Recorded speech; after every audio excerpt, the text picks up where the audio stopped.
Quel coach a réussi à faire démissionner toute ton équipe en un seul entraînement? Coach Brennan nous avait enfermés dans le gymnase alors que les sirènes de tornade hurlaient, sous prétexte que les champions n'abandonnent pas à cause du temps. On n'avait même pas terminé l'échauffement pour les régionaux quand la première alerte a retenti. Le ciel était d'un vert maladif, celui qui te donne la nausée rien qu'en levant les yeux. Mon téléphone a vibré, alerte de tornade. Abritez-vous immédiatement. Personne n'a attendu l'instruction. Tout le monde filait déjà vers les vestiaires, là où se trouve la zone refuge. Coach Brennan a alors sorti son sifflet et soufflé si fort que la salive giclait du métal. Personne ne bouge. Il nous reste 20 minutes avant d'entrer sur le terrain. Coach, c'est une vraie alerte tornade, a lancé James, notre capitaine, le ton hésitant. Peu importe que le monde s'écroule, on jouera ce match, a claqué le coach avant d'aller verrouiller toutes les portes. Un championnat d'État ne s'arrête pas pour 3 gouttes de pluie. À travers les grandes vitres, on voyait déjà passer des branches, un panneau stop, volé par le vent. L'adjoint a tenté d'ouvrir, coach Brennan lui a coupé la route nette.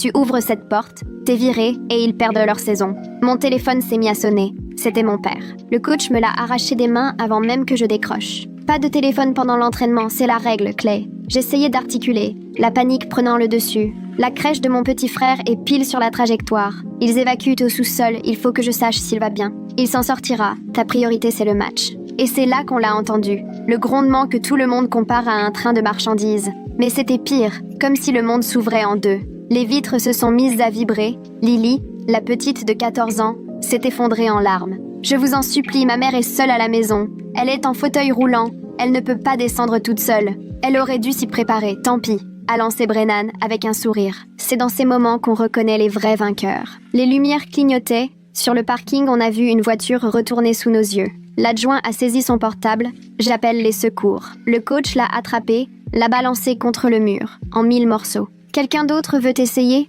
Là, Danny s'est levé, le visage fermé. Sa famille vivait pile sur la trajectoire dans un mobile home. Grands-parents, petite sœur, tout le monde. Coach, s'il vous plaît, ma famille est à Meadowbrook. C'est juste. Que ta famille vive dans une cabane, ça ne me regarde pas.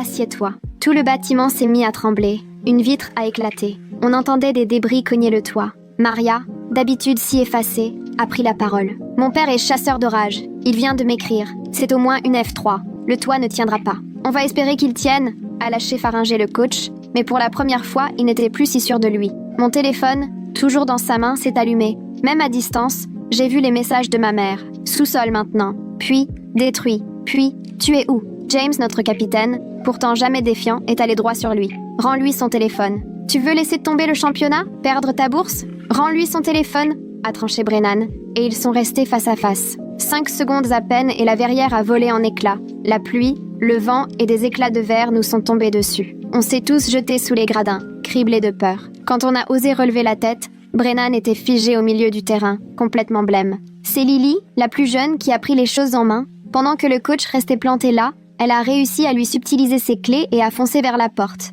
Il a réagi trop tard. Maria et 3 autres filles se sont interposées. « Tu veux mourir ici? Vas-y, nous on sort !» Lily a déverrouillé. Et dans le couloir, on voyait déjà les autres équipes tassées dans la zone refuge. Entre nous et la sécurité, un mur de fenêtres. Derrière, la tornade, immense, noire, à moins de 3 rues. « On y va maintenant ?» souffle James. « Maintenant !» j'ai crié. On a couru, tous, l'adjoint compris, sauf le coach. Derrière, les vitres ont volé en éclats. On s'est précipité à l'abri avec 10 secondes d'avance sur la catastrophe. Le vacarme était insoutenable, comme si on était pris dans les entrailles d'un monstre. Quand ça s'est enfin arrêté, on est sorti. Le gymnase n'était plus qu'un champ de ruines. Le toit envolé, le terrain sous les décombres. Coach Brennan, lui, a été retrouvé enfermé dans un minuscule placard à balai, tremblant, mais sain et sauf. La famille de Danny a survécu dans l'abri communautaire. Les voisins de Lily ont porté sa mère. Mon frère allait bien. Mais 7 personnes en ville n'ont pas eu la même chance, dont un lycéen pris dans sa voiture sur le chemin du retour. Le lendemain, on a tous démissionné, les 23 joueurs. L'État a ouvert une enquête, Brennan a été viré, interdit d'entraîner, poursuivi pour mise en danger délibérée, 23 chefs d'accusation. Le jour de l'audience, la mère de Lily est arrivée en fauteuil roulant, elle n'a dit qu'une phrase. Il a préféré un trophée à la vie de ma fille. La tornade, classée F4, avait épargné le gymnase de 50 mètres à peine. 60 secondes de plus, on n'existait plus. Mais ce qu'on ignorait tous, c'est que Brennan n'était pas seulement ivre de victoire. On a compris pourquoi il avait verrouillé la porte. Et c'est encore pire qu'on l'aurait cru. 3 jours plus tard, assis dans ma chambre en ruine, je tentais de sauver ce qu'il me restait quand mon téléphone a vibré sur le groupe de l'équipe. Un message de Bailey a surgi. J'ai failli l'ignorer, pas prêt à reparler basket, ni du coach, ni de rien. Mais ce qu'elle a écrit m'a glacée. Elle racontait que la femme du coach était partie 2 mois avant le tournoi, mais que personne n'était au courant de son divorce. Je restais plantée là, l'écran à la main, me demandant pourquoi ça comptait. C'est alors que Nina a ajouté qu'elle avait entendu le coach pleurer un soir, seul dans son bureau, pendant l'entraînement, chose qu'il n'avait jamais faite. Ce détail semblait banal, mais il m'a hantée, comme une écharde. Impossible de m'en débarrasser, alors j'ai commencé à faire défiler les vieilles photos de l'équipe sur mon téléphone, à remonter la saison, et c'est là seulement que j'ai réalisé à quel point, cette année, Brennan avait changé. Amaigri, visiblement épuisé, les yeux cernés, mais personne n'y prêtait vraiment attention, trop absorbé qu'on était par la course à la victoire. Sur les photos de l'an passé, il avait l'air comme tout le monde. Cette saison, on aurait juré qu'il n'avait pas fermé l'œil depuis des lustres. C'est à ce moment-là que James m'a téléphoné, ce qui m'a surpris car il préfère toujours envoyer des messages. Il m'a confié qu'il s'inquiétait du comportement bizarre du coach depuis pas mal de temps. Des décisions incohérentes pendant les matchs, des explosions de colère pour un rien. James avait l'air de s'en vouloir, comme s'il pensait qu'il aurait dû en parler plus tôt. Le lendemain matin, la mère de Lily nous a donné rendez-vous au centre communautaire, devenu point de ralliement après la tornade, pour nous révéler une information qui m'a glacée. En discutant avec d'autres parents, elle avait appris que coach Brennan était sous surveillance administrative depuis 3 semaines, sur ordre du directeur sportif, à cause de ses accès d'humeur imprévisibles aux entraînements. 3 semaines. Ils savaient qu'il y avait un souci, mais ils l'ont quand même laissé s'occuper de nous. On s'est tous retrouvés au centre, moi, James, Lily, Danny, Maria, Bailey et Nina, assis sur des chaises pliantes, tandis que la mère de Lily ouvrait sur son ordinateur les emails officiels qu'elle avait obtenus après une demande d'accès aux documents. C'était difficile à encaisser. Le coach avait déjà reçu 2 avertissements pour ses excès avec les joueuses, dont un où il avait forcé une fille de seconde à faire des sprints jusqu'à ce qu'elle vomisse. Les courriels tournaient autour du pot avec des formulations prudentes comme « comportement préoccupant » ou « nécessite une surveillance », mais la réalité, c'est que tout le monde le voyait déraper sans rien oser dire. Danny a proposé qu'on aille voir l'adjoint, invisible depuis l'incident. On l'a finalement retrouvé chez lui, dans une zone que la tornade avait épargnée. Il ne voulait d'abord pas nous ouvrir, mais après 1 heure planté devant sa porte, il a fini par céder. L'appartement empestait la pizza froide et il tirait une sale tête. Au bout d'un moment, il nous a avoué que Brennan s'était accroché à l'idée de gagner le championnat d'État suite à un licenciement louche dans une autre école. L'adjoint nous explique que le coach s'était déjà fait virer de son précédent poste 3 ans plus tôt, sans justification officielle. Tout avait été arrangé discrètement, l'école lui filant une lettre de recommandation neutre pour éviter les histoires. On sentait sa culpabilité à ne pas avoir dénoncé le comportement du coach, par crainte pour sa propre place. Je quittais l'immeuble quand une femme m'a abordé sur le parking. Faith Wyatt, journaliste locale spécialisée dans le suivi de la tornade, qui menait aussi une enquête sur Brennan. Elle m'apprit qu'il avait été viré de 2 établissements et non un, chaque fois couvert par un accord de confidentialité. Faith nous montra des copies de documents prouvant qu'en 15 ans, Brennan avait travaillé dans 4 écoles différentes, sans jamais tenir plus de 3 ans au même endroit. Chaque fois que ça bloquait, on invoquait des départs d'un commun accord ou des nouvelles opportunités, autant dire des mises à la porte déguisées. Je réussis à convaincre Faith de nous laisser l'épauler dans sa recherche, sous condition qu'on échange nos infos. Sur le champ, on s'est réparti les tâches. Bailey et Nina partaient à la pêche aux anciens joueurs, Danny allait éplucher les archives sportives, et moi j'allais tenter d'accéder au bureau du coach avant qu'il ne soit vidé. 2 jours plus tard, je me glisse dans les locaux de Fortune, James faisant le guet, les cartons du coach traînant dans le couloir, prêts à partir, et je tombe sur un dossier marqué « Évaluation », qu'il avait planqué malgré l'ordre de tout détruire. Le premier rapport date de 8 ans, à Lincoln High. Brennan montre une inquiétante incapacité à accepter la défaite et investit trop d'émotions dans la réussite de ses élèves. Tous les rapports suivants reprennent la même rengaine. À Roosevelt Academy, ils relèvent une agressivité montante lors des tournois. À Westfield Prep, un comportement instable en cas d'élimination. C'est flagrant. Chaque école constatait les mêmes dérapages, mais se contentait de passer le problème à la suivante. Je prends en photo chaque page discrètement, juste avant que James me signale d'un souffle qu'on n'est plus seul. On remballe tout en vitesse et on file par la sortie de service. Le soir même, Bailey balance un message sur le groupe. Grâce au réseau, elle et Nina ont retrouvé 3 anciennes joueuses, toutes racontant la même histoire. Dans les matchs décisifs, le coach perd des pieds. Mélanie Sutton accepte de parler avec nous en visioconférence le lendemain. Je passe la nuit debout à anticiper son témoignage. Lorsqu'elle apparaît, elle paraît marquée, plus âgée que son âge réel, comme si la vie l'avait bien éprouvée. Elle ne tourne pas autour du pot. Il y a 6 ans, On jouait la finale du championnat d'État. On se faisait laminer à la mi-temps. Coach Brennan nous a enfermés dans les vestiaires, empêchant quiconque de sortir. Il s'est posté devant la porte en disant qu'on ne sortirait que si on promettait de tout donner pour gagner. Tantum, sa voix tremble en racontant comment elles entendèrent la rencontre reprendre sans elle. Les parents tambourinaient contre la porte, le coach les traitant de lâches et affirmant qu'elles ne méritaient pas leur place. Finalement, ce sont les plus costaudes de l'équipe qui ont carrément cassé la porte. L'école a étouffé l'affaire pour éviter que ça s'ébruite. Mélanie a arrêté le basket ce jour-là. Elle n'a jamais rejoué. Quand l'appel s'achève, plus personne ne parle.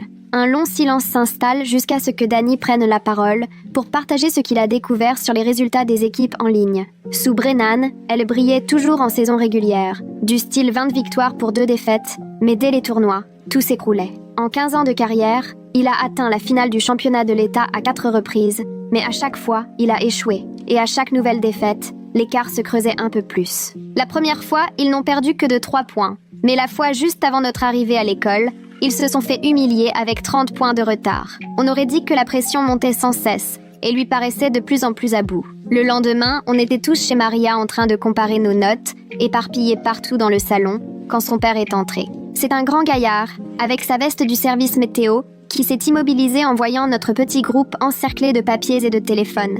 Il a demandé ce qu'on fabriquait là. Maria a tenté d'éluder la question, mais il n'a rien lâché. Alors elle a fini par lui dire qu'on cherchait à comprendre pourquoi Coach avait pris cette décision. À cet instant, son père est devenu très sérieux. Son visage a totalement changé. Il s'est assis avec nous et a lâché une révélation glaciale qui a figé l'ambiance. Ce jour-là, j'étais aussi au tournoi. Je faisais l'observateur météo bénévole. J'ai prévenu Coach personnellement du risque de tornade une demi-heure avant que les sirènes ne retentissent. J'ai senti comme un haut-le-cœur immédiat. Le père de Maria a aussitôt sorti son téléphone. Il nous a montré les messages qu'il avait envoyés au coach. Les images radar étaient là. On voyait ce nuage massif, rouge et violet, fonçant droit sur la ville. Sur les messages, c'était écrit « Tornade violente en formation. Évacuation immédiate recommandée. Danger extrême ». Les horaires d'envoi étaient clairs. Il avait tout envoyé à 14h47 et on voyait que Coach avait lu les messages à la même minute. Mais il n'a jamais répondu, il n'a rien fait. Il a vu les alertes et les a volontairement ignorées. James d'un coup a balancé son poing dans le mur du salon,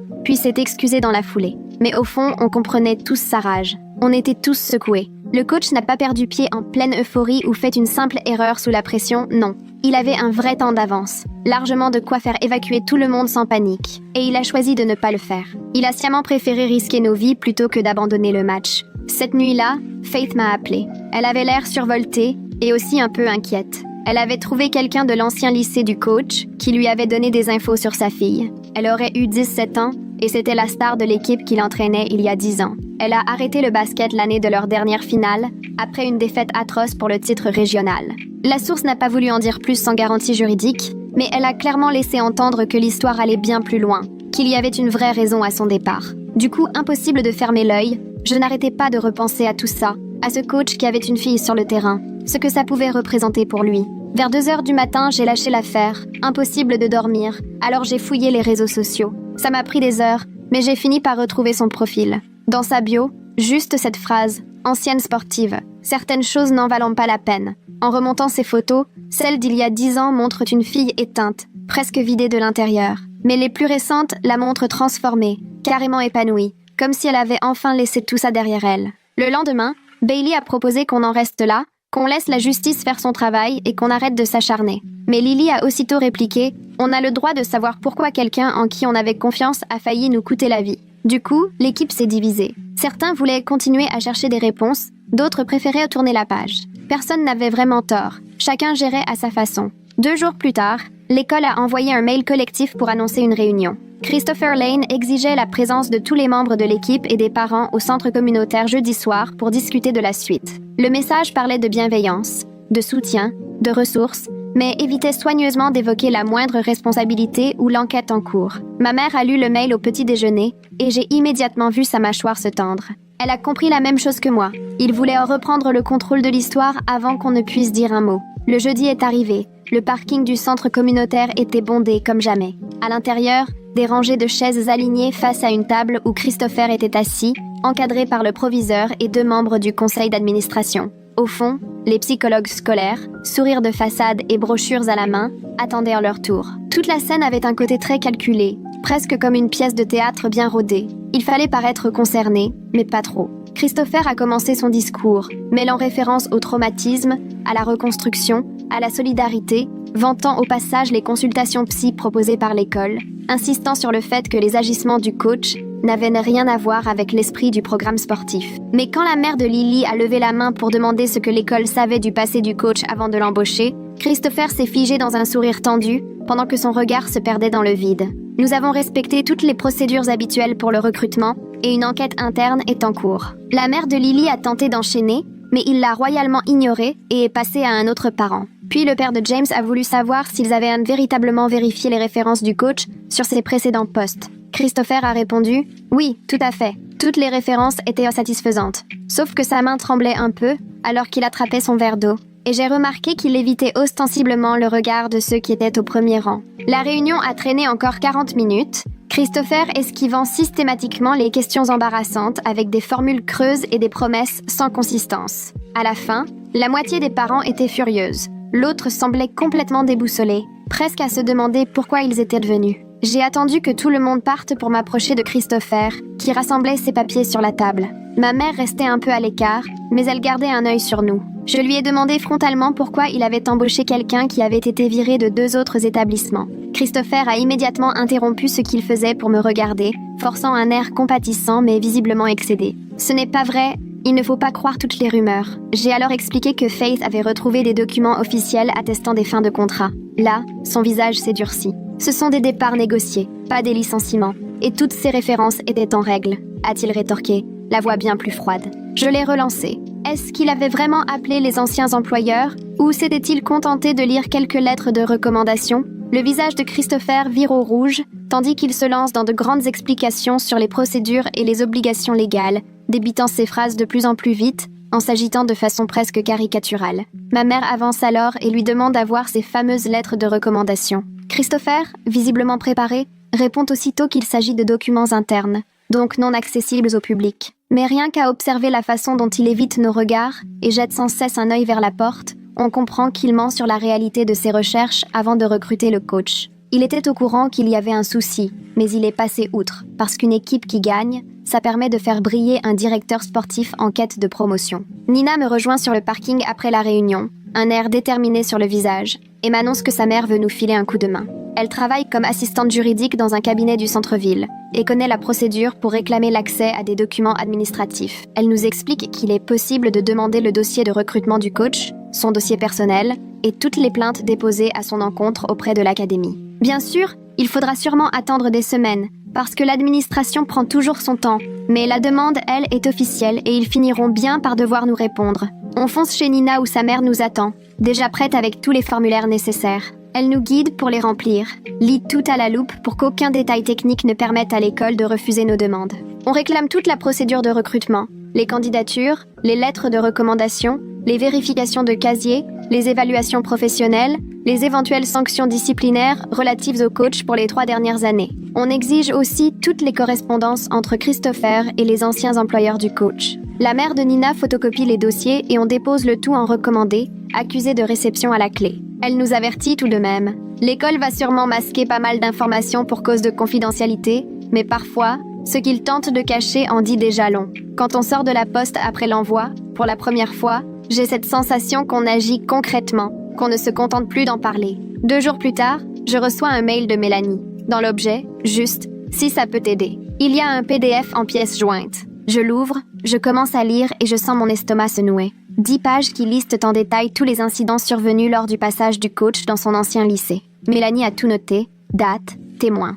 Elle raconte comment l'entraîneur lui a serré le bras jusqu'à lui laisser des bleus parce qu'elle avait raté un lancer franc à l'entraînement, comment il a balancé un ballon en pleine tête d'un autre joueur pendant un temps mort, comment il a hurlé sur l'adjoint jusqu'à le pousser à démissionner au milieu de la saison. Mais le pire, c'est lors de la finale de championnat de conférence. Mené de 12 points à la mi-temps, le coach a verrouillé la porte des vestiaires, interdisant à quiconque de sortir, bloquant la sortie tout en proférant des insultes. « Vous ne valez rien, vous êtes faible, vous ne méritez pas ce maillot ». D'après Mélanie, ils n'ont pu sortir que parce que leur capitaine a menacé d'appeler les secours. Là, seulement, il a cédé. L'établissement, lui, n'a jamais rien signalé. Ils l'ont simplement laissé partir, discrètement, avec une lettre de recommandation passe-partout. En lisant le dossier de Mélanie, j'ai la nausée. Chacune des histoires est un avertissement qui, S'il avait été pris au sérieux, nous aurait épargné tout ça. Si son lycée avait fait son travail, ce coach n'aurait jamais mis les pieds chez nous et on n'aurait jamais été enfermés dans le gymnase pendant la tornade. Peut-être que ces 7 personnes seraient encore vivantes aujourd'hui,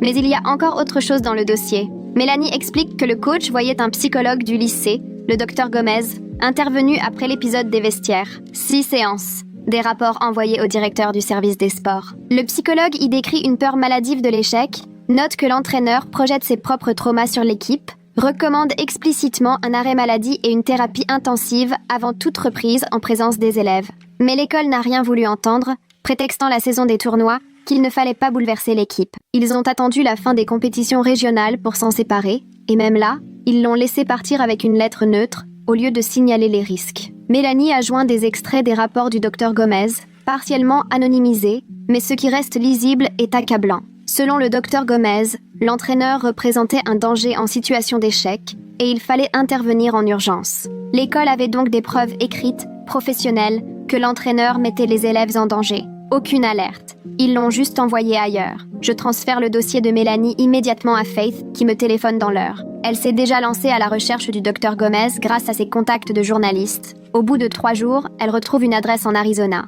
Le Dr Gomez, retraité depuis 2 ans. Faith l'appelle, mais il refuse d'abord, évoquant le secret professionnel, l'éthique médicale. Faith insiste, précise qu'on ne cherche aucun détail personnel, juste à comprendre un schéma de comportement qui a mené à une catastrophe et exposé des dizaines d'adolescents. Elle parle à Dr Gomez de la tornade, du confinement, des 7 morts chez nous. Il y a un long silence, puis le Dr Gomez promet d'y réfléchir. Le lendemain, Faith rappelle et cette fois, il accepte de parler, de façon générale, de la psychologie de l'obsession de la victoire chez les entraîneurs, sans jamais donner de nom. Ils programment une visioconférence. Faith m'invite à participer. Le Dr Gomez ressemble exactement à l'idée que je me faisais d'une psychologue sportive à la retraite. Cheveux gris, regard doux, voix calme qui mettrait à l'aise n'importe quel athlète. Il commence par nous expliquer que certains entraîneurs développent sans ce qu'il appelle une obsession pathologique de la victoire, au point de vivre chaque défaite comme un drame personnel. Pour ces gens-là, perdre n'est pas seulement une déception.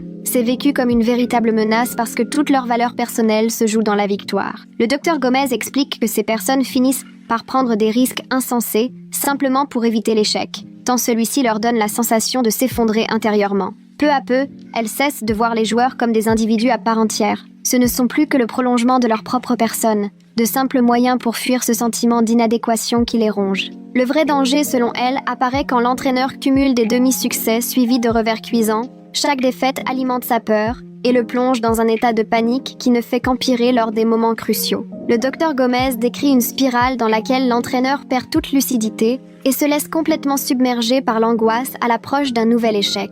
Elle ne le nomme jamais, mais tout ce qu'elle décrit correspond parfaitement à ce que nous avons vécu dans ce gymnase.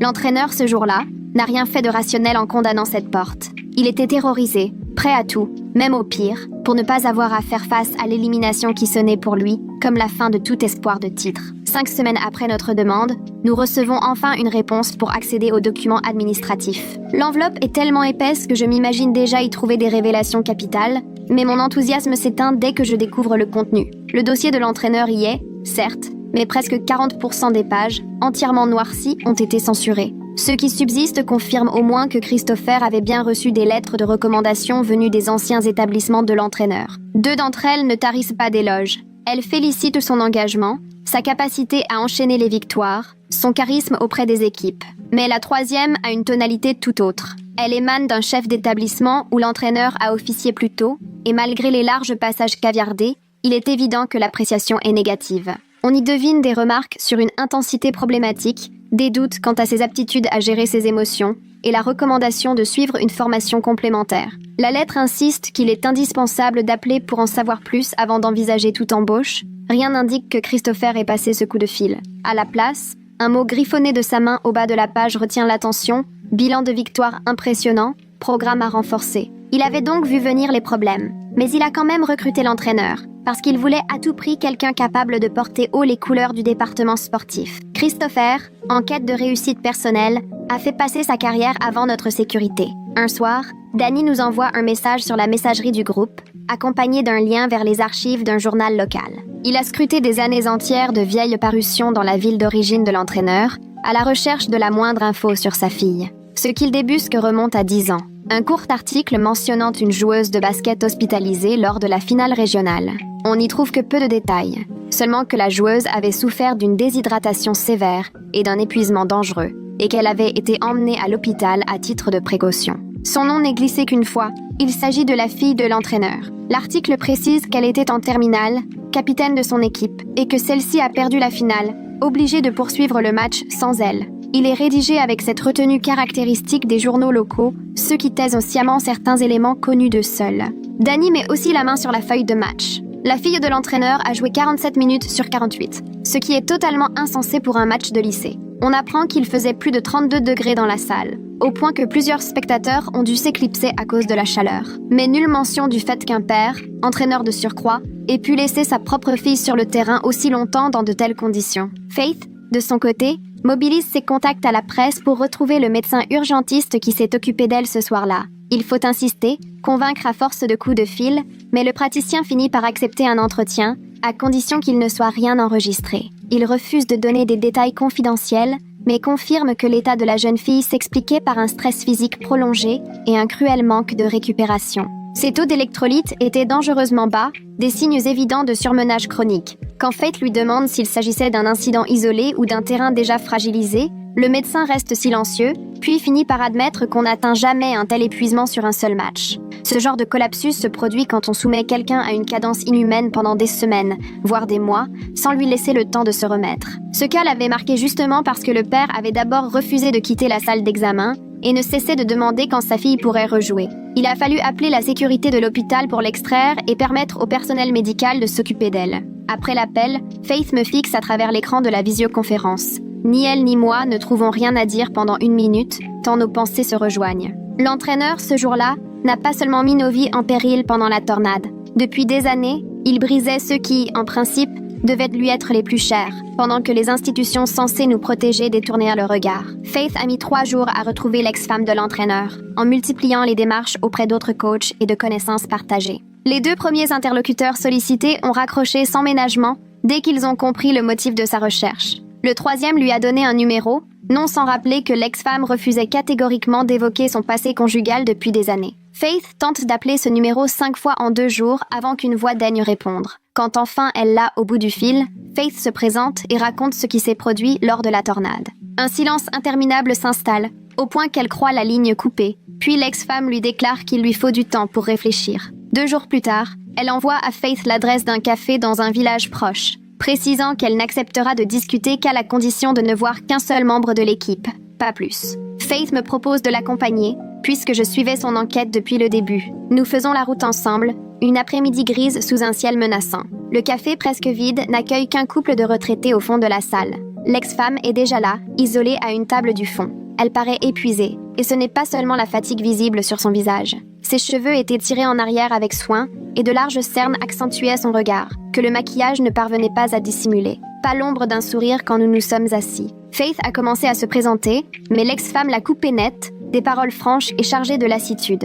J'ai essayé de prévenir, mais personne n'a voulu m'écouter. Faith a sorti son carnet, aussitôt repéré. L'ex-femme a secoué la tête. Pas d'enregistrement, pas de notes pendant qu'on parle. Faith écrirait après, mais rien sur le moment. On a acquiescé, elle a rangé son carnet. L'ex-femme nous a juste demandé que son nom ne figure jamais dans notre travail. Je dois protéger ma fille. Si vous donnez mon nom, c'est elle que vous exposez aussi. Puis elle s'est lancée, quasiment sans reprendre son souffle pendant près d'1 heure. Elle a raconté que l'obsession de son mari pour la victoire avait ruiné leur couple et failli briser leur fille. Au début, ce n'était rien de bien méchant. Quand on s'est marié, le basket était son job, sa passion, un domaine où il excellait. Mais au fil des ans, c'est devenu tout autre chose. Chaque défaite le touchait personnellement, comme si ça remettait en cause sa valeur. Je l'ai vu changer, saison après saison, jusqu'à ne plus reconnaître l'homme que j'avais épousé. Durant la période des tournois, il se transformait complètement. Il ne dormait presque plus, ressassait sans cesse les matchs. Il ne mangeait plus vraiment. Il picorait juste par-ci par-là. Il était persuadé qu'un titre de champion réglerait tous ses problèmes.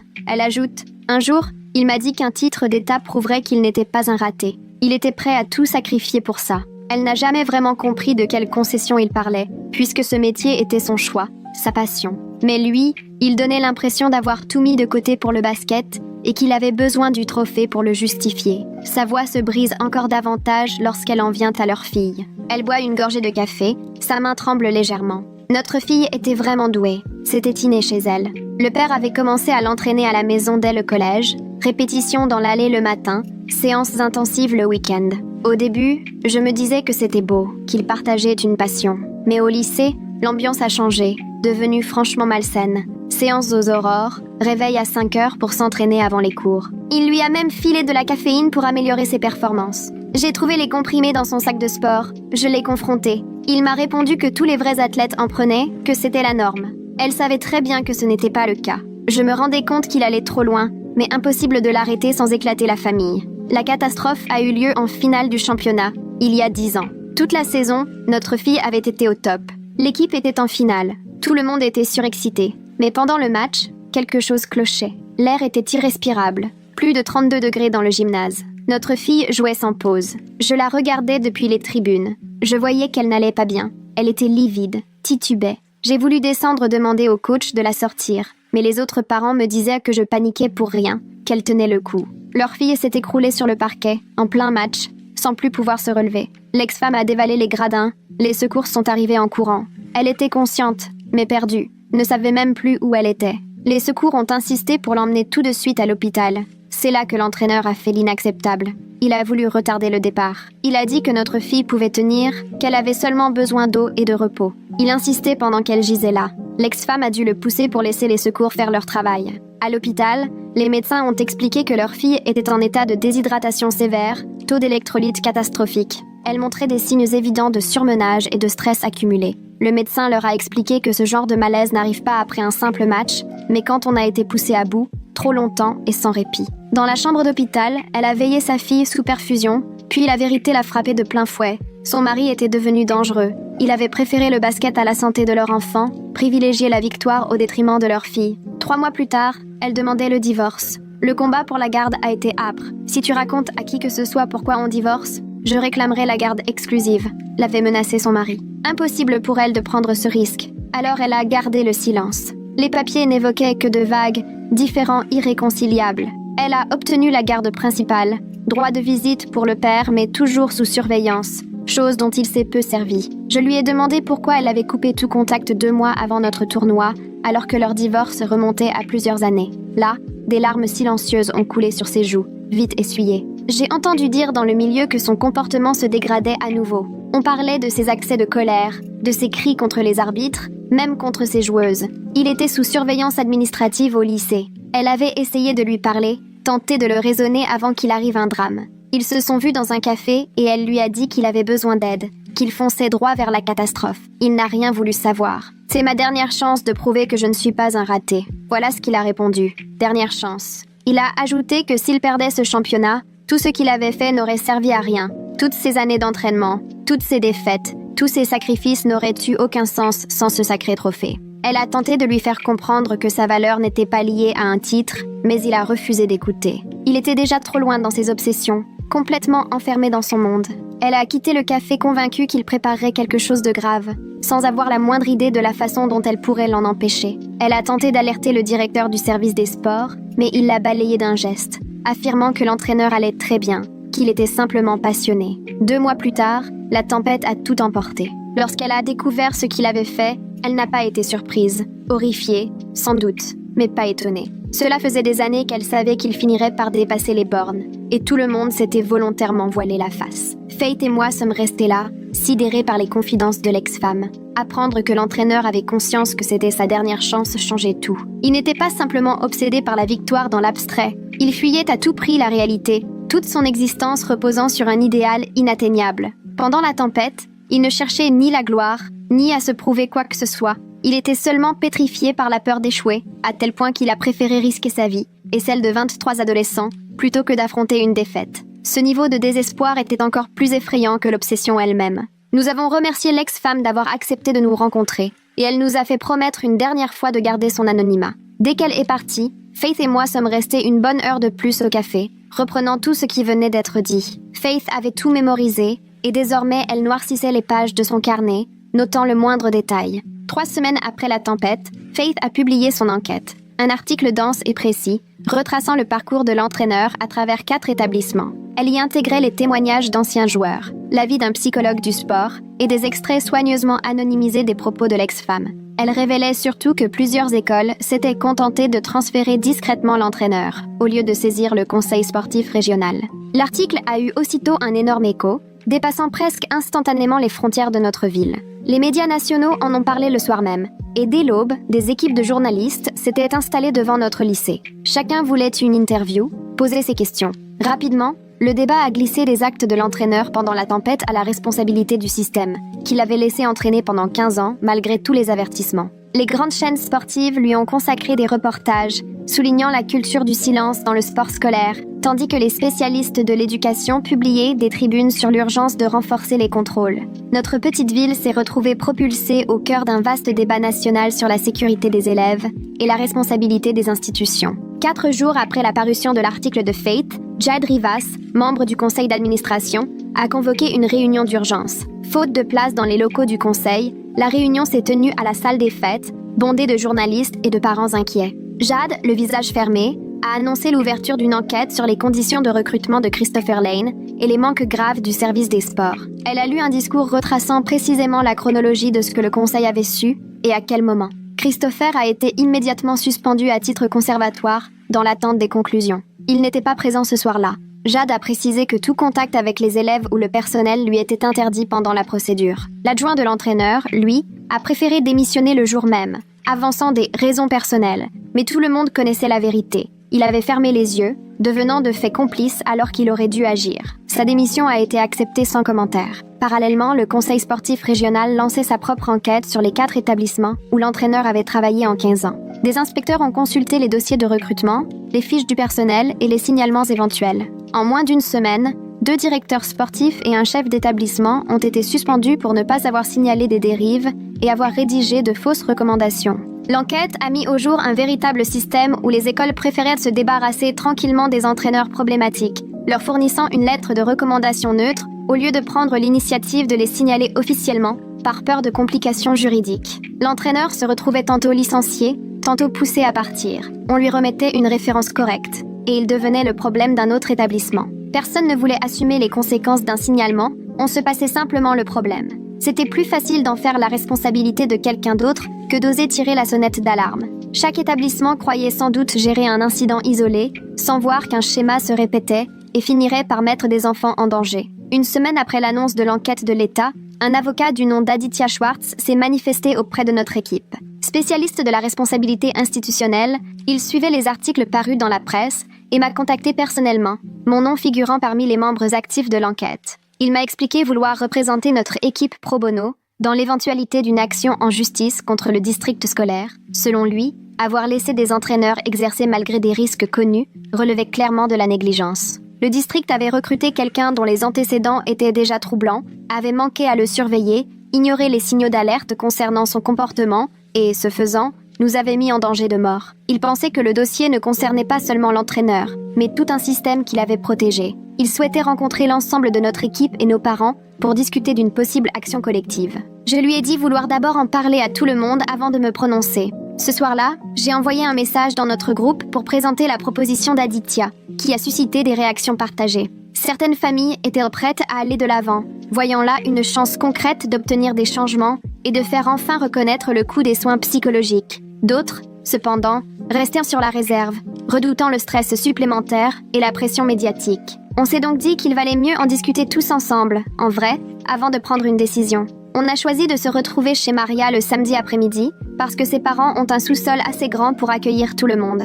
Au final, presque toutes les familles sont venues, il y en avait 20, et Aditya était là pour tout nous expliquer. Il avait préparé une présentation sur son ordinateur, mais il est resté très simple, prenant le temps d'expliquer, étape par étape, ce qu'impliquerait vraiment une action en justice. Il nous a appris que le district était assuré pour ce genre de plainte et que notre dossier tenait la route, vu les négligences répétées de Christopher Lane et des autres écoles. Très vite, des questions sont venues sur la durée de la procédure, sur le témoignage, et Aditya a pris le temps de répondre, sans jamais nous faire croire que tout serait facile. Puis la mère de Lily s'est approchée avec son fauteuil roulant et un silence s'est installé, parce qu'elle prenait rarement la parole devant autant de monde.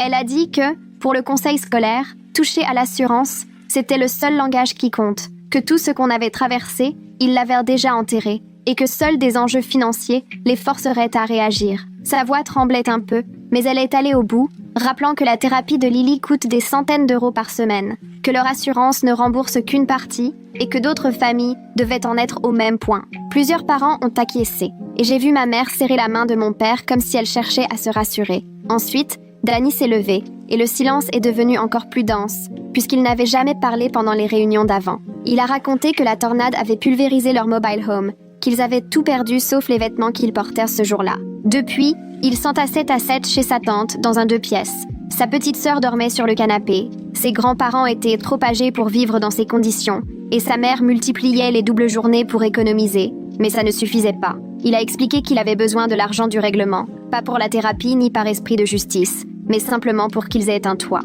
Et d'un coup, tout devenait concret. On ne parlait plus d'une procédure abstraite, mais bien de la petite sœur de Danny, qui dormait sur un canapé, ou de ses grands-parents qui partagèrent une chambre avec ses parents. Il y a eu un long silence, puis Aditya a proposé qu'on vote, tout en rappelant que la participation de chaque famille était libre, mais que l'union ferait notre force et augmenterait nos chances d'obtenir une indemnisation conséquente. On a levé la main, 17 familles ont dit oui, 3 ont refusé. Ceux qui sont partis étaient surtout des parents déjà à bout, parce que leurs enfants n'avaient pas été très impliqués, ou qu'ils sentaient qu'ils n'auraient plus la force de revivre du stress, ni d'attirer l'attention des médias. Je les comprenais, mais j'ai ressenti une sorte de fissure dans l'unité du groupe, comme si 2 camps se formaient, ceux qui voulaient se battre et ceux qui préféraient retourner la page. Les familles qui avaient décidé de s'écarter sont parties tout de suite après le vote, tandis que nous, on est restés pour commencer à remplir les premiers formulaires avec l'aide d'Aditya.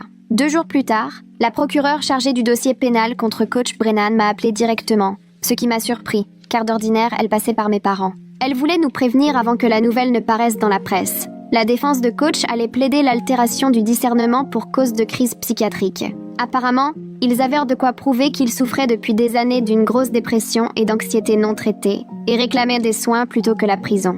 La procureure avait l'air contrariée, presque comme si elle trouvait la stratégie crédible, et elle voulait qu'on soit prêt à l'idée que coach ne serait peut-être pas incarcéré. J'ai tout de suite prévenu le groupe, et les réactions ne se sont pas fait attendre, souvent très vives. Certains, presque soulagés, se disaient que ça prouvait que coach n'était pas foncièrement méchant, juste malade, alors que d'autres s'indignaient qu'on utilise la santé mentale comme excuse pour avoir failli nous tuer. Maria a envoyé un long message en expliquant que son oncle était dépressif, mais n'avait jamais séquestré des gens en pleine tornade, donc être malade, ça n'excusait pas de mettre des enfants en danger. James a rajouté qu'il se fichait du diagnostic de coach, qu'on doit répondre de ses actes, peu importe son état psychologique. J'ai lu tous ces messages sans savoir quoi penser. J'étais en colère contre coach parce qu'il nous avait mis en danger, mais j'étais aussi triste de découvrir qu'il souffrait et qu'on ne l'avait pas aidé avant que ça dérape. Ce mélange de sentiments m'a donné mal à la tête. J'avais rendez-vous le lendemain avec ma psy, Cecilia Morrow, et j'ai commencé par lui parler de la défense de coach. Elle m'a laissé déballer pendant 10 minutes ce sentiment de confusion et de malaise,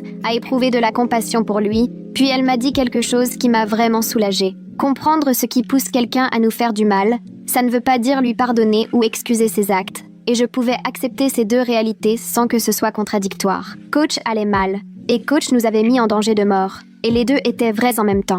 Elle m'a répété que les réactions au traumatisme n'avaient rien de logique, et qu'il n'y avait pas de bonne façon de ressentir les choses dans ce genre de situation. En sortant de chez elle, j'étais un peu moins embrouillée, même si je portais encore ce poids d'émotions contradictoires, incapable de savoir quoi en faire. Après ça, Bailey n'a plus remis les pieds aux réunions de l'équipe, ni répondu aux messages du groupe. Au bout d'une semaine de silence, je me suis décidée à aller chez elle et j'ai sonné jusqu'à ce que sa mère vienne m'ouvrir. Bailey était dans sa chambre, elle ne voulait pas sortir, mais sa mère a réussi à la convaincre de me parler au moins quelques minutes sur le pas de la porte. Elle avait l'air épuisée, de grosses cernes, les cheveux en vrac.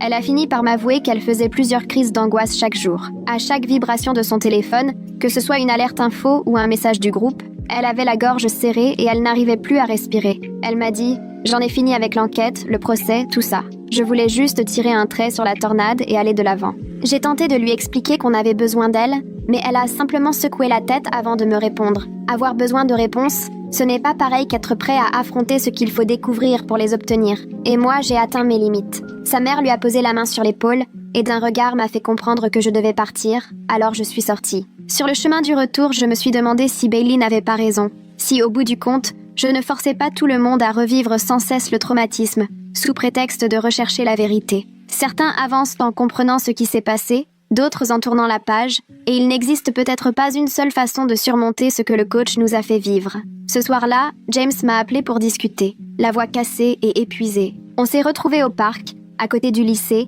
assis sur les balançoires dans l'obscurité, comme on le faisait quand on était gamin. Il m'a confié « Depuis la tornade, je fais des cauchemars toutes les nuits. Toujours le même rêve. Je suis bloqué dans le gymnase et le coach verrouille la porte. Mais cette fois, je suis figé, incapable du moindre geste ou mot. Je reste planté là pendant que la tornade approche. » Il a poursuivi « J'ai honte de ne pas avoir confronté le coach plus tôt, avant qu'il ne nous enferme. Si je m'étais opposé à lui lors des entraînements, on ne se serait peut-être jamais retrouvé piégé comme ça. Je lui ai rappelé que, justement, il nous avait sauvés. C'est parce qu'il avait arraché mon portable des mains du coach et provoqué l'affrontement qu'on avait pu s'en sortir à temps. Mais il a juste baissé la tête. J'aurais dû voir les signaux plus tôt, à chaque fois où il dépassait les bornes, mais je ne voulais rien dire, par peur de perdre ma bourse ou de faire des histoires. Je n'ai pas trouvé les mots pour le réconforter, parce qu'au fond, je comprenais ce sentiment de culpabilité. On avait tous choisi d'ignorer certains signes. Plus tard, en pleine nuit, Nina a écrit sur le groupe, après avoir fouillé d'anciens posts sur les réseaux sociaux. Il y avait un message de la fille de coach Brennan,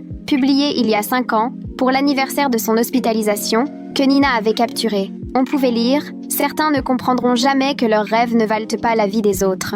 Elle avait même tagué son père, qui n'avait jamais donné signe de vie. Le post traînait toujours là, à la vue de tous, et j'ai eu la sensation qu'elle criait à l'aide depuis des années, sans que personne n'écoute. Je suis restée un long moment devant ces quelques mots d'une fille que je ne connaissais pas, mais qui avait survécu à sa propre version de ce que nous avions vécu. J'ai ressenti un lien étrange avec elle, à travers le temps et la distance, comme deux rescapés de la même obsession de la victoire. Cette nuit-là, j'ai passé 2 heures à essayer d'écrire un message à la fille du coach. Chaque brouillon sonnait faux, trop formel ou trop familier, maladroit ou trop distant. À la fin, j'ai opté pour la sincérité. Je lui ai expliqué que je faisais partie de l'équipe enfermée dans le gymnase pendant la tornade, qu'on cherchait à comprendre ce qui s'était passé et que son ancien poste m'avait frappé. Elle avait alerté sur son père bien avant nous. J'ai envoyé mon message avant de changer d'avis. Elle n'a pas répondu le jour même, ni le lendemain. Le 3e jour, je me suis dit qu'elle préférait m'ignorer et, franchement, je ne pouvais pas lui en vouloir. Puis, mon téléphone a vibré.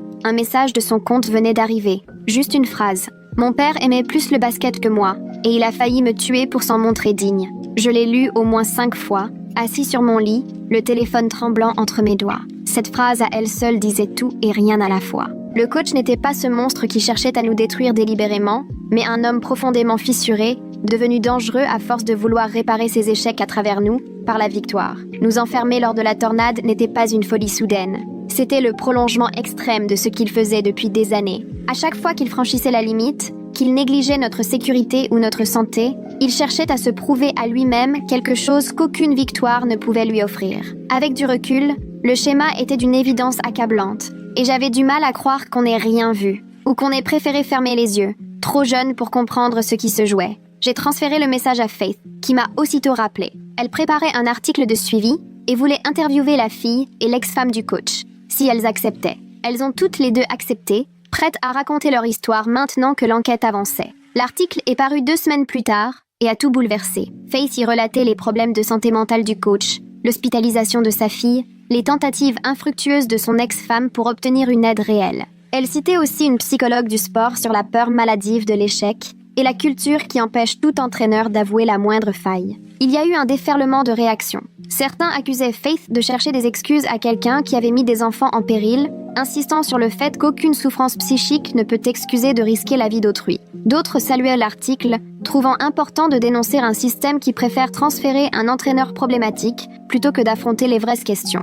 dans une logique où seule la victoire compte. J'ai lu chaque commentaire, en essayant d'y voir clair dans mes propres émotions. Puis, quand les pièces du procès du coach ont été rendues publiques, toute l'affaire s'est révélée. Il avait été diagnostiqué dépressif et anxieux juste après l'abandon de sa fille, des années plus tôt. Son ex-femme était tombée sur les papiers en vidant la maison pour le divorce.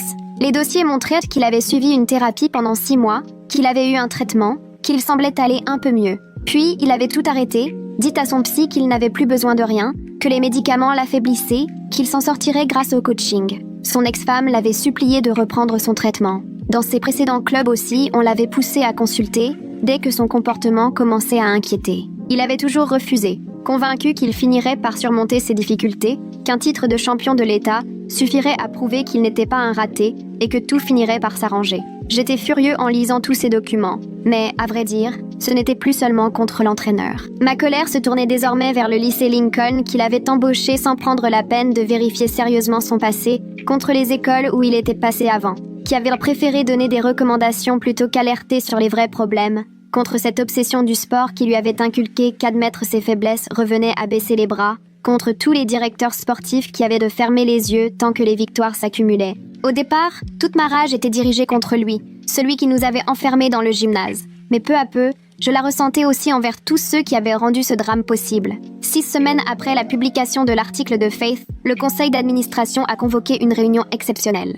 Grâce à la pression exercée par Aditya et à notre procédure judiciaire, ils ont fini par céder. Ils ont voté un accord, dont le montant n'a jamais été dévoilé. Notre avocate nous a simplement confirmé que c'était loin d'être négligeable. Ce n'était pas tout. Ils ont également pris la décision d'instaurer une évaluation psychologique systématique pour tous les entraîneurs, un signalement obligatoire des comportements suspects au conseil sportif de l'État, ainsi qu'un contrôle externe sur les activités sportives. En plein milieu de la réunion, Jade s'est levée pour s'excuser directement auprès de notre équipe pour l'ensemble des défaillances de l'institution qui avaient mis nos vies en danger. C'était sans doute un progrès, mais cela paraissait presque creux, comparé à ce qu'on avait vécu. Aucun changement dans le règlement ne pouvait effacer le fait qu'on avait frôlé la mort. Le procès pénal contre Coach a pris fin 2 mois après la tornade. Ses avocats ont négocié une peine de 2 ans de prison, suivie de 5 ans de mise à l'épreuve. Il était obligé de suivre un suivi psychiatrique et on lui interdisait à vie d'entraîner ou de travailler avec des jeunes, de près ou de loin.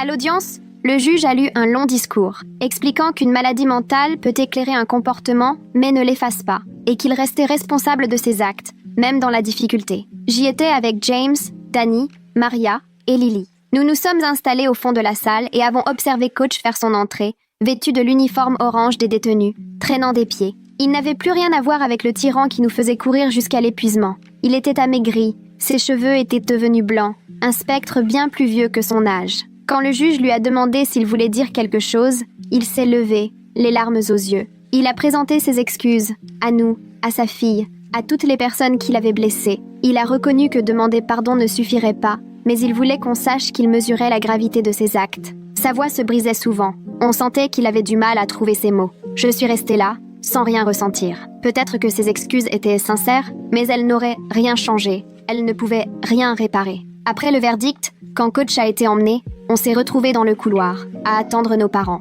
C'est là que la mère de Lily s'est approchée de l'ex-femme de Coach, restée seule près d'une fenêtre. On a tous observé sans un mot. Elles ont discuté à voix basse pendant quelques minutes, puis, dans un moment de solidarité silencieuse, la mère de Lily a levé les bras de son fauteuil roulant, l'ex-femme de Coach s'est penchée vers elle et elles se sont prises dans les bras, debout, serrées l'une contre l'autre, alors que la foule passait autour. Plus tard, en voiture, Lily m'a confié ce que sa mère avait soufflé à l'ex-femme de Coach. Nous sommes 2 mères qui n'avons pas su protéger nos enfants. Partager ce drame, avoir vu leurs enfants blessés par la même personne, même si ce n'était pas de la même façon, avait tissé un nouveau lien entre elles. 6 semaines après le verdict, on s'est tous retrouvés au centre communautaire pour évoquer la suite. C'était la première fois depuis la tornade que les 23 membres de l'équipe étaient réunis dans la même pièce. Christopher avait été renvoyé de son poste de directeur sportif et son remplaçant voulait savoir ce qu'on comptait faire pour la saison suivante. Pendant 2 heures, on a discuté de la place qu'avait encore le basket pour nous, de la possibilité de dissocier ce sport du traumatisme, de l'intérêt de rester ensemble. Finalement, le vote a été unanime. Plus aucun d'entre nous ne ferait de compétition. Le basket était devenu trop chargé de souvenirs pénibles, trop lié à Coach, à la tornade et à tout ce qui avait suivi. Mais ce qu'on voulait avant tout, c'était rester soudés, qu'on reste un groupe, marqué certes, mais rester unis par ce qu'on avait traversé. Les chèques de l'accord sont finalement arrivés 6 semaines après que le conseil s'est prononcé, et Danny m'a envoyé la photo de sa famille, devant une petite maison en briques, à 2 villages de chez nous, loin de la zone détruite. Sa petite sœur souriait sur le pas de la porte, et ses grands-parents avaient l'air épuisés, mais aussi soulagés que je ne les avais jamais vus. Le soir même, je l'ai appelé, et il m'a expliqué que c'était la première fois que sa famille était vraiment propriétaire, après des années de location ou de mobile home. Sa voix s'est radoucie et il a ajouté « J'aurais préféré qu'on n'ait pas à frôler la mort pour en arriver là, mais je suis heureux qu'on ait enfin trouvé un peu de stabilité. » 2 jours plus tard, le conseil du lycée a tenu une réunion publique à laquelle on est tous venus avec nos parents. Ils ont annoncé que Christopher Lane avait été démis de ses fonctions après qu'une enquête a révélé qu'il avait ignoré plusieurs alertes au sujet de Coach et n'avait pas pris la peine de contrôler réellement son parcours avant l'embauche. Le proviseur a lu des excuses officielles à notre équipe comme à la communauté, pour les manquements institutionnels qui avaient permis tout ça. Christopher, lui, était assis tout au fond de la salle, fixant ses mains. Quand l'annonce a été faite, il est parti discrètement par une porte sur le côté, sans dire un mot à personne. L'entraîneur adjoint avait déjà démissionné quelques semaines auparavant, donc le conseil s'est contenté d'un communiqué très succinct sur son départ. 3 mois après la tornade, j'ai reçu un message de Bailey. On peut parler? Je n'avais plus aucune nouvelle d'elle depuis qu'elle avait quitté le groupe, et voir son nom s'afficher sur mon téléphone m'a bouleversée. On s'est retrouvés à la brasserie du centre-ville. Elle avait changé, elle semblait apaisée, mais aussi fatiguée. Elle s'est excusée de s'être éloignée et m'a confié qu'elle avait eu besoin de temps pour tout encaisser toute seule avant de pouvoir affronter la situation avec nous. Elle a ajouté qu'elle se sentait enfin prête à réintégrer le groupe, mais plus comme enquêtrice, juste comme une survivante parmi les autres. Je l'ai prise dans mes bras en lui disant qu'on était content de la retrouver, peu importe la façon. La semaine suivante, des enveloppes identiques sont arrivées chez tous les membres de l'équipe, sans indication d'expéditeur. À l'intérieur, on trouvait une lettre manuscrite de l'entraîneur adjoint, qui reconnaissait son silence et son manque de courage tout au long de l'affaire Coach. Il expliquait travailler désormais dans un magasin de bricolage et ne plus vouloir entraîner qui que ce soit, car il ne se faisait plus confiance pour réagir dans les moments importants. Sa lettre faisait 2 pages, et l'encre avait bavé à certains endroits, comme s'il avait pleuré en l'écrivant. Certains d'entre nous ont jeté la lettre immédiatement. Moi, je l'ai rangée dans un tiroir et il m'arrive de la relire, quand j'essaie de comprendre comment des gens bien peuvent se taire face au pire. Début avril, Faith m'a appelé pour m'annoncer qu'elle venait de recevoir un prix régional de journalisme pour son enquête sur Coach et les failles du système qui l'avait protégée. La cérémonie se tenait dans un centre de conférence d'hôtel et toute l'équipe s'y est rendue pour la soutenir, même sans invitation officielle.